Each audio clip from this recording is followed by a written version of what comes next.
Ron from Ronald Law, and in this video we're going to sit down with an industrial tenant rep broker here in the DFW area, Cameron Rogers. He's been on this show before, and he had a great video, and 2 years ago he predicted the increase of industrial demand from retailers, consumers. Everybody was switching from just in time to just in case and taking a bigger footprint. So we're excited to have him back and share his insights about the DFW market in particular and what he predicts for the future coming up. Cameron, great to have you. Happy to be here. Sorry it took so long to get this thing scheduled. I think we were originally supposed to do this, like in March? Yeah, March no problem.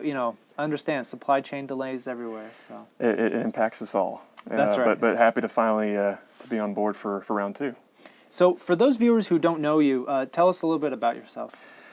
So Cameron Rogers, I'm with Rubicon Representation. We're a boutique firm, commercial real estate firm based here in Dallas. There's probably about just north of 20 brokers in our office right now, spread out across a few asset classes. I focus on industrial, but we handle office and medical. We have our brokerage division. We have our capital markets division. Our managing partners, Kyle Jacobs and Chad Hennings, kind of spearhead our Rubicon capital and development opportunities, sourcing off-market niche investments, raising debt and equity for their buyer pool. Been with them. It'll be 8 years next month. Wow, it's quite a... And it's flown by, and I've enjoyed every second of it. It is a fast-paced, fun, drinking from a fire hose environment, and they were started back in 2012, spun off from a larger firm, and love the culture. So it's been a ride. I'm looking forward to the next 8 years. That's great. So, I think everybody who watches this channel, we've heard about the Texas Miracle 2.0, all of the demand. Industrial is the darling, multifamily and industrial. But what are we seeing in DFW in, say, the past 12 months and culminating to now? We're filming this, August 2022. And what's your predictions for the future? Well, I appreciate the intro. I don't think I predicted anything. I think I just read some articles and saw some things, and it just happened to work out that way. But I mean, we've just been seeing record construction. DFW is leading the nation in under construction projects. Now, you want to peel back that layer and you look at the numbers. It's like, if you want to include flex product along with the industrial. Today you look at it and there's 80 million square feet. Well, okay, how much of that is actually dirt is churning, or how much of that is being thrown on as under construction, but it's maybe just a proposed development? I see. Those numbers get skewed. They'll get thrown together, and so you see these massive numbers. Regardless, those are big numbers. What I'm looking to see is at the end of the year what our absorption looks like in total. If you stare at it today, supply is outpacing our absorption. That doesn't necessarily mean we've peaked, but I think it is something to track. And so what I'm looking for is seeing as these deliveries come online, which I think will funnel through the end of the year, heading into first half of 2023, where are we at as far as an absorption? Is all that getting taken up, or are we going to be left with more supply than there is demand? I don't know. Time will tell. Yeah, so I think that's a really good observation. We've finally overbuilt on a, just an operational month-to-month basis. And again, it might be temporary. It might just be a little pause with the economy doing the things that it's doing and the interest rates. But of that new construction, though, we're still talking about, this is Class A, 30-foot clear heights. I mean, these are big buildings. Tell me, I guess, some of the specs of that 80 million, because I feel like there's a single asset type, even within industrial, for warehouse distribution. Right. I would say of the projects coming online, I think the average building size for that is right around that 500,000 square foot. I mean, now there's going to be outliers on either end. Sure. Obviously, the projects that get the headlines are the big million square foot boxes that are getting delivered, Alliance in South Dallas. But typically with these new Class A tilt wall developments, you're getting, you're pushing north of 36-foot clear. Wow. Up to 40-foot clear. Truck parking, trailer parking is huge. You can't have enough of it right now. So having sufficient truck court, both in terms of the dock height plus like a staging area. Well, it's not only that, but just in terms of outside storage for the tractor trailers. And you're seeing that a lot right now with these large retailers where, kind of going back to that just in time to just in case, well, they're trying to shed excess inventory. They're dealing with a little bit of a bullwhip effect from COVID with customer demand skyrocketed, and then now with the economy down, they're pulling back. So they're trying to shed inventory or find ways to store it without necessarily having to go take another facility because they know that this is short term. So we're talking about like trailer, like right. So loaded they're actually the 53-foot storage. trailers that are coming in. They're actually using those as storage, and that goes back to with these developments. And you see, you look at all the site plans of all these new developments. They have either they're already going to build out the trailer parking area, or they're going to carve out part of the green space to be potential trailer parking. Everyone needs that. Yeah. So the higher clear heights, the trailer parking, the larger truck courts. I love cross-dock buildings. I love the flexibility of those. Most of the big box developments that you're seeing are set up as cross-docks. The stuff that's sub $500,000, you'll start seeing front load, rear load, depending on how they want to place it. Okay. But those larger big boxes being cross-dock, it allows you to obviously get one single tenant user, or if you need to chop it up into 4, spine it down the middle, you can do that to create front load or what have you, and kind of capture what I think is, again, the headlines are the million square foot boxes, but a lot of these users I think are the sub 300,000 square foot users. So that gives developers and these owners flexibility to accommodate to a wide range of tenant demand. Gotcha. So that's a lot to unpack. I think some of those specifications, the dock high, drive through, the percentage of office, obviously they're keeping that down, but are people putting any of those amenities in? Maybe we'll see more TI just on the office build out? Not yet. It depends. Right now, I would say tenants are getting squeezed in a lot of different ways, obviously with the rise in rent. And then stemming from the development costs, from starting with the land prices have skyrocketed, then you got labor, materials, all that is driving these owners and developers to underwrite higher rent to get the yield that they need. So it's a trickle-down effect to the tenant, unfortunately, and that comes with higher rent and tighter TI that the landlord's willing to give. So it's interesting, and I'll just kind of put this out there because I know that understanding the tenant and understanding their budget and kind of their P&L, rent though is still, no matter how much it goes up, it can double. And it's still such a small percentage of that user's expense. Transportation costs are some of their biggest. Labor is their biggest. And, marketing and some of these other storage. Rent is still so far down there, even if it doubles, right? It goes from like a 6% to a 12%. It's still relatively small when you've got other expense items that are 30% or 25% of your expense. So do you think that means there's still room to grow, or are these users really going to push back and say, look, I'm going to relocate somewhere else instead of paying higher rent? There's room to grow, for sure. Yeah. Because if you to your point about, well, I'll relocate, are you talking within the Metroplex, or are you talking about leaving Texas, where it's obviously everyone's talking about it's quite the opposite. Our friends on the coast are losing businesses left and right to come here because even with the increase in rates here, we're still a bargain market compared to the Inland Empire and the Port of LA and Long Beach, where you're pushing 20 a foot rates. People that come here from there saying, rates increased to what? You're paying $750 a foot? Okay, let's do that. You saw that in the housing market too. Right. And what I will say is you're absolutely right. For the larger users, transportation, that's going to make up 40 to 60% of their costs. Okay. So Labor's another huge chunk of that. Yep. Their fixed expenses, i.e. rent, 3 to 6%. So yes, they can stomach the rate increases if it gets them the facility in the right location with the right labor that they can pull from and closer to their consumer. They're willing to allow and stomach the higher rate. Now where it's squeezing groups are the local smaller users, where they're not the Amazons of the world. Maybe they're just a mom and pop distributor of a specific building supply component. Well, maybe they need to grow, but the rent for them is actually a huge factor, and so they can't.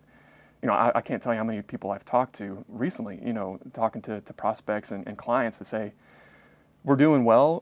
We need to grow, but I can't make sense of a 40% increase, and that's even just on their renewals. So that's where you do see a squeeze is on the smaller user base, where they don't have maybe they don't have necessarily the financial bandwidth or the stretch with their business operations to stomach that. I agree. I think what that comes down to a lot is, you have these big tenants that are, our clients on leases. They're pretty big and they have a lot of money, but they're still not quite that CFO level. And so they may not have the cash flow management. They may not have the 3 to 5 year projections to make them comfortable taking on a longer lease term commitment, because their revenue increases have been relatively short-lived and they don't have the confidence, right? They don't have the long-term contracts to match a lease commitment.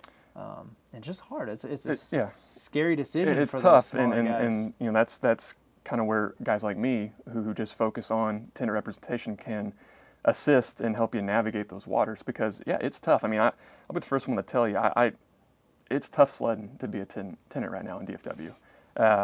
From a macro level, it's great because we're building at an astronomical rate. People are flocking here, and that's great. But as a result, rates are going up, and it's squeezing people from a concession standpoint too. And you touched on something just a second ago where some of these other groups, maybe they can't foresee themselves committing to something long term. Well, kind of on the flip side, these landlords don't want to commit to long term because they don't. Right, exactly. They don't want to forego the rent opportunity. And going back to when we're talking about the developments that are coming online, a lot of these projects, they're not pre-leasing until they're really close to delivering, because they don't want to leave rent on the table. Oh yeah, pro forma rent is the highest way to sell. Oh yeah, all those spec buildings is pro forma. And then they'll pencil in something new. So, because that used to be the go-to from a tenant standpoint to maximize leverage. Longer you can commit to a landlord, the better you can get on the rate. They'll massage the rate down. Maybe we get some more TI. Maybe we get some free rent. But nowadays, you come to a tenant or to a landlord and say, "Hey, we'll do a 10-year deal." No. And they're saying no. Give you the max we'll do is a 3 or 5. And here, and I'm, I sit down with my colleagues from other firms. We'll sit down and compare notes, talk about deals, and it's crazy. You see these deals come across the desk, and it's where we used to be. And I'm talking like I've been doing this for 20 years. I've been doing it for 8 years. But when I got in the business, it was 2.5% to 3% annual bumps. Yeah. Now it's pretty standard to see 4, sometimes 5% rent bumps. Yep. So it's changing a lot, and these landlords are doing what they should, taking advantage of it. We also have landlords too. We do a lot of lease work, and they're not even giving you that cap. They're saying just fair market, because combined with a short rental lease term, they'll put you to fair market, and they have no problem putting you out on the street if you don't agree with their fair market valuation. They got 5 other groups knocking on their door to backfill it. I think you're onto something there, because again, I'll go back to the big bomber warehouses that are getting built. I keep getting proven wrong, which is what does that 1 million square foot tenant demand pool look like? I can't imagine it's where it's at, where it was last year. But again, Target, Nike, all these groups are taking 1 million plus square foot spaces. But it goes back to kind of what we were talking about earlier, where we bring all this inventory online, and if the demand slows, then you're going to have to start seeing landlords pivot and come off their high horse and say, okay, I've got this 1 million square foot box. That 1 million square foot tenant isn't around as much anymore, it doesn't want to pay the rates. Doesn't want to pay the rates. The whole thing, but if you cut it into 4, there you go. Then you can get your total. But it's more work. They'll start getting flexible. They'll start, okay, well maybe we'll start considering a 10-year deal. Maybe we'll start adding more TI to bring people on. Well, maybe we'll massage the rate down a little bit more. But even then, the tenant financials and the strength of that is going to be paramount regardless. Right. I work with great groups. Some have better financials than others. That's key. I mean, that'll lose you a deal in a heartbeat. When you send financials over, if the guy next door has better, that's who they're going with. Right. It doesn't matter what you have today, what you're forecasting as far as growth. If the financials don't check out, that's what they're looking for, more so than ever. So really, again, from your perspective of seeing all of the pent-up demand, kind of the worst case for DFW, because again, it's a recession, it's nationwide metrics, but it's not evenly distributed, right? I think the coasts are going to get hammered more. We've already seen the price drops, housing price drops in Boise, Idaho, just cratered, right? They dropped the most because they rose the most. Detroit, Illinois, for example, I think is going to get hammered in a recession. More of those businesses are leaving. Nobody wants to expand in Chicago proper or to serve that market. But so it sounds like Texas is in for a soft landing almost any way you slice it, because there is pent-up demand. And I think those tenant financials, because of the population relocation here, those tenants are going to serve that population that's already moved here. So that's part of the equation, further down the chain. Right. No, I agree. I think the fundamentals here are strong. Like you said, every way you slice it, we will have a softer landing than most other Tier 1 markets. I think historically Texas is that last in, first out type group. Yeah. And I think that will prove to be the same as we kind of move forward and see what the rest of the year and into 2023 has in store for us. So where are you putting your money? Where's your investment on the next sub-asset class within industrial? Just in terms of where I see like the next kind of big push. Yeah, what asset class? Well, obviously, last mile is huge. Yeah. So those infill direct, close to consumer for all those DTC operations. Drive through with now their Rivian electric delivery trucks. Yeah, exactly. Yeah. I mean, that's even industrial has been the darling within that umbrella is the last mile delivery. Those facilities. Now, granted, they're hard to build now just because Dallas has been built out in pushback. So you're dealing with a lot of older vintage buildings that are being repurposed for that use. Okay. But I mean, if you can find one of those for a song, buy as many as you can, because they're not going anywhere. So you like Brook Hollow, but that's expensive to retrofit. I mean, it's just they're low, they're tiny lots. They have zero parking. Yeah, and that's kind of the double-edged sword with last mile. Like, they need to still maintain what we were talking about earlier with the truck course that can service the 53-footers that are coming in there. They need the clear height for the racking. A lot of those infill markets and buildings are lower clear height, outdated, inefficient column spacing. But to your point, they're hard to replace. The pricing, the land. I mean, it's tough to pencil out a new development there, and it's just hard to find the land anyways. Right. If there's any land left in urban Dallas, DFW, it's got hair on it. You got to get creative with it. That's why you see things continue to push out into the tertiary markets. That's right. That's right. You need a little good luck charm. I know. I'm thinking here, and then I'm talking to you here, and then I'm looking here. So what do we got going on? This is like my fox from Zootopia, so just keeps things interesting. Let's got Jolly Ranch. Yeah, if you get a little dry mouth from talking too much, but well, that's great. No, I think that's really good insight.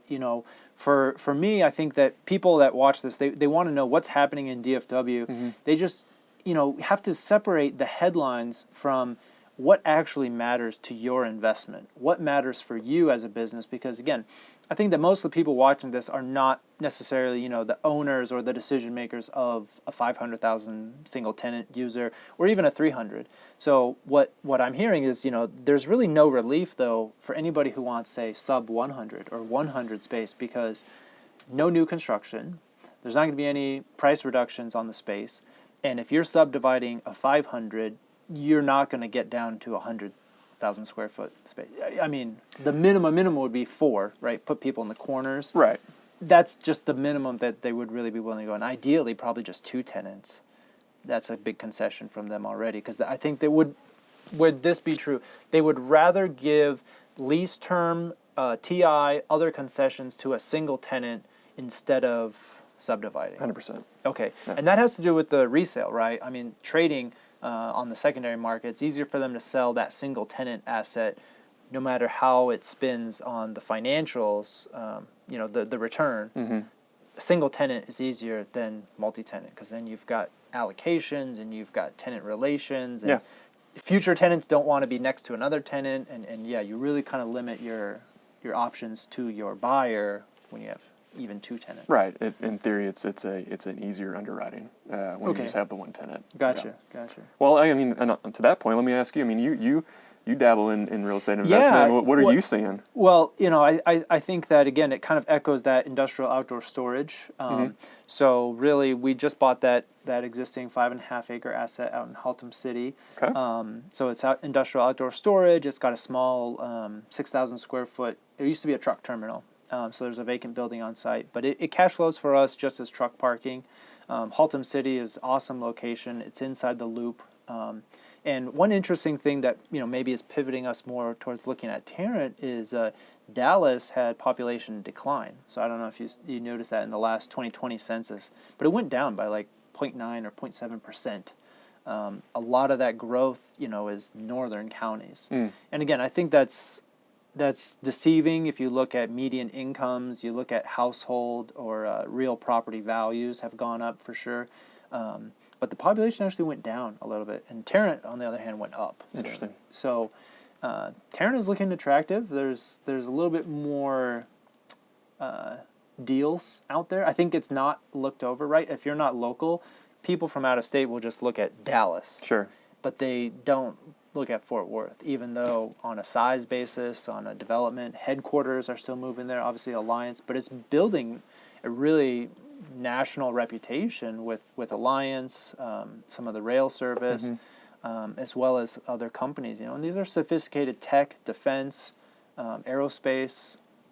That's interesting. I didn't know that about Dallas proper. With the I just look at it from a total North Texas, where what it was. I feel like whoever, depending on who you ask and what day it is, the number of people that move here per day. But I know within the last decade, there's been well over north of 1 million people that have come to. Yeah, but and it's crazy because it's all those northern suburbs, right? So you're looking at Collin County, McKinney, Allen, and now people to get that new construction. They're in Melissa, they're in Anna, they're like looking at Sherman, right? Which to me is insanity. It's just you're halfway to Oklahoma. But that's where they're moving to, because if their job is in McKinney, they're willing to live in Sherman. Right, and that doesn't seem as far anymore. Now, when you start thinking, I think of it from going back to the industrial market, where you start thinking of all these developments that are going out in Forney and Terrell, and even further south the new South Dallas, Mansfield, Waxahachie. Years ago that seemed completely so different, far. Completely separate market. You're pioneering. What are you doing out there? And now that makes sense, and that's where the land is. So yeah, to your point, when you think about, we live out in Sherman, you're like, you mean Oklahoma? No, but that's where all the rooftops are going. Yeah, no, that's where there's new subdivisions. There's 600 units, 1,200 unit planned home, and I think they're pausing a little bit with this interest rates, but they have bought the land, they've entitled it, and there is the capacity for growth. So I think, again, if I want to speculate as an investor, industrial investor, you want to go to where the people are, because if you have that distribution last mile, or even for me, my ideal tenant is that kind of that regional distributor.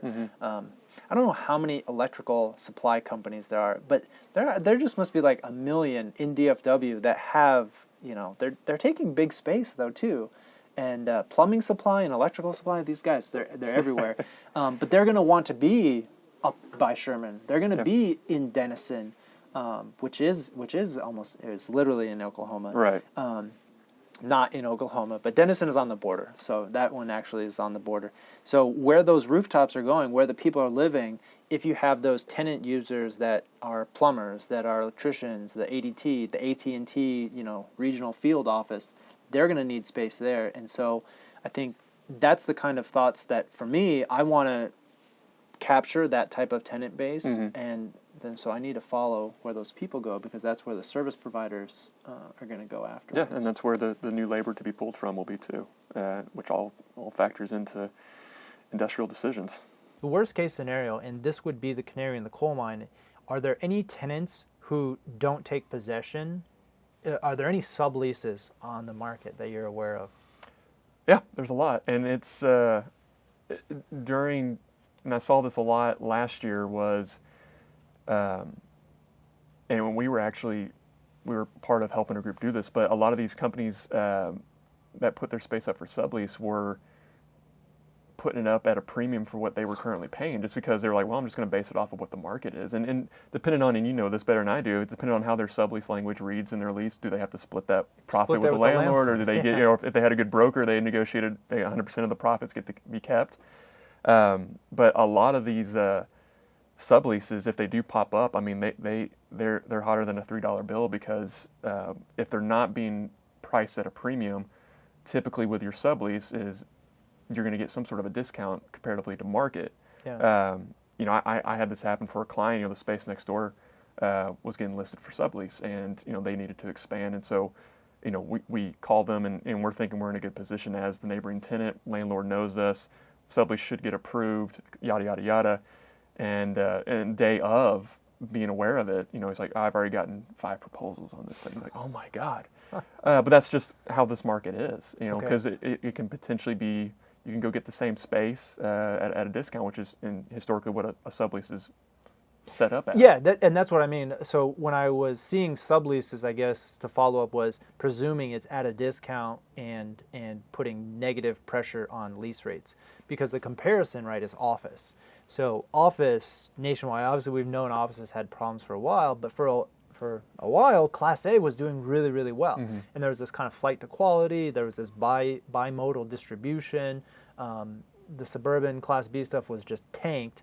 But your Class A and new builds, they were leasing up. And so what's now, though, is you can see a lot of news reports of everybody subleasing. So they've got 400,000 square feet. They've got 100,000 square feet of office.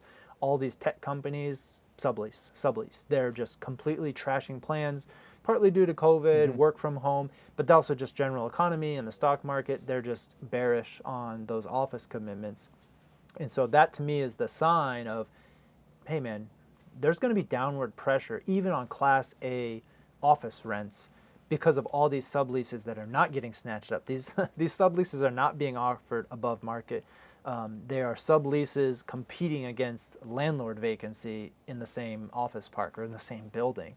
So, right, you got somebody, a law firm that has a floor, and then they're subleasing half, but then the landlord's got 3 empty floors too. They're competing with each other of who's going to drop the rate more to try to get a tenant in. But that would be a canary for some of those spec builds that if they try, and then there's a competing sublease, and they're going to just keep dropping the prices. Right, and I think you would see that more on kind of, I would just say probably that 300,000 and under. Okay. I don't think you'll see too many of the big bombers being thrown up for sublease, and you will, and we have seen some of those in the past. But I think is that because the tenant's just able to get out of the lease? Are they able to terminate? I think it's just, I would say it's just typically the type of user in the smaller spaces. Maybe they are impacted more by COVID, and they're not utilizing, or they're stemming off of COVID. Maybe they don't need to. They're dropping certain service lines that they don't need to have in their warehouse right now, or they're shedding product, or they're having labor issues. The guys that are taking the big boxes, that's usually you don't usually sign a 1 million square foot lease over the weekend type of deal. I mean that is something that's been in the works for years. Yeah, and for most users that are doing that, it's a long commitment. Right. What's crazy to me is, again, those tenants they're not necessarily national. I mean, they're certainly not publicly traded by any measure, but I think I use that as kind of a market cap. But to do that, you don't have to be. There's still plenty of super regionals that have really good businesses that just need a lot of space. No, 100% agree. Here's what I think. I think the supply that is coming online now and towards the end of the year, heading into 2023. I'm just going to say it. I think it gets absorbed. I think we'll have another stretch of rent growth because kind of what you touched on with the economy. I think we've got all this product coming online. On a go forward, land prices are crazy. That's got to soften. It's making these projects that maybe haven't come to fruition not pencil out.